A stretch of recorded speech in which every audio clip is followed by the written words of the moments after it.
Hey, what's up? Since Soldier Knows Best here. This is a review of the highly anticipated Snow Leopard. So I've been using it for the past few days on both my iMac and also my MacBook Pro with a solid state drive, just trying to get a feel on how it works in both of those machines. And I'm going to be talking to you about some of the problems that I've encountered, some of the good things about Snow Leopard, and definitely is it worth your 30 bucks.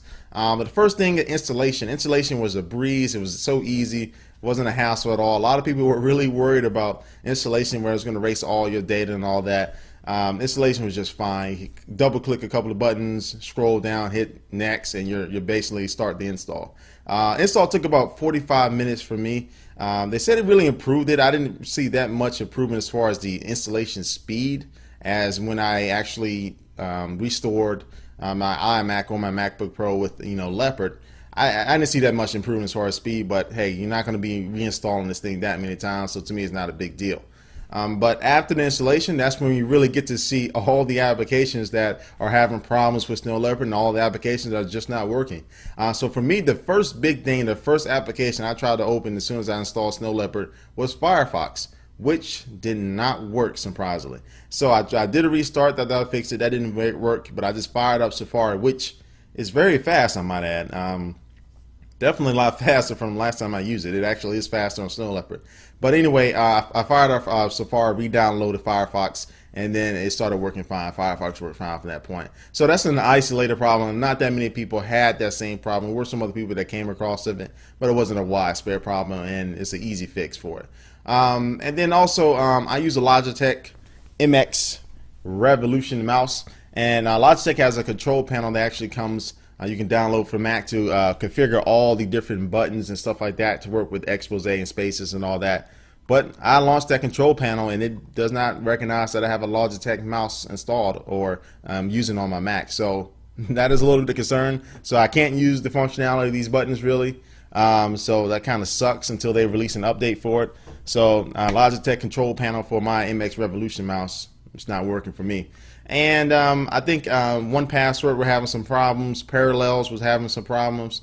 And Apple has a list of all the applications that weren't working. But for me, I just had a couple applications that aren't working correctly for me, but everything else seems to be working just fine.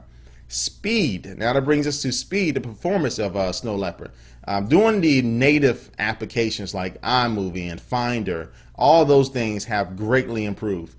They're from either like 40 to 50% as far as speed, as far as processing, as far as launching, as far as finding the information on your computer, especially with Finder.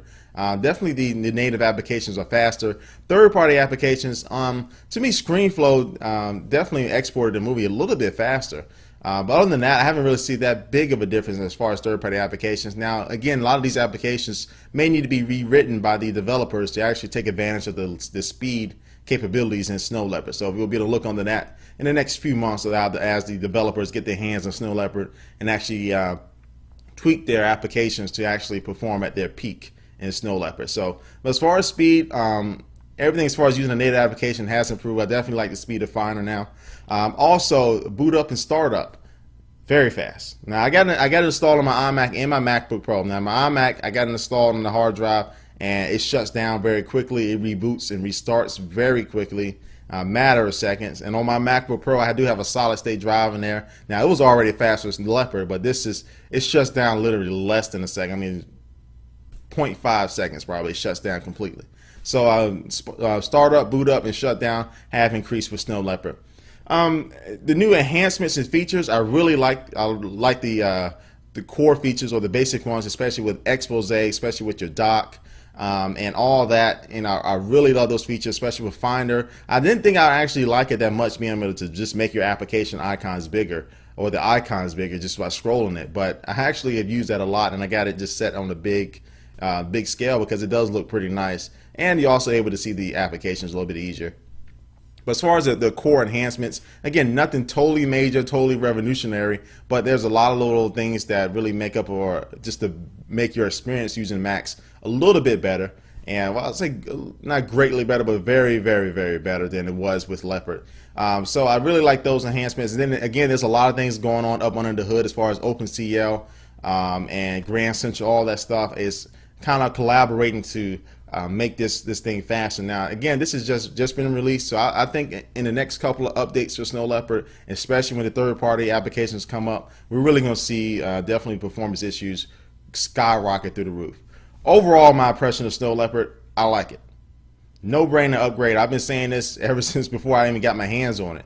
$29 will get you Snow Leopard from one computer, and I think it's a well worth upgrade. So I haven't heard really any major issues with it, so it should be pretty safe. But do go to Apple's website and check that list of applications, and also do a Google. If you use a certain application like CS3 or something like that, or Parallels, and you're not really sure, you don't want to take the risk, check that website and make sure it is compatible with Snow Leopard, so you don't want to be screwed.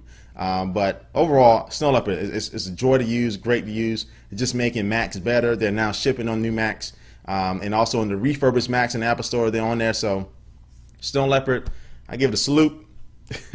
And I definitely recommend you'll get it. Alright, so those best here. Leave a video response to this video giving your review of Snow Leopard, or leave comments under here so we can all see your different opinions on it. We definitely like to see those. But thanks for watching, and I'll catch you later.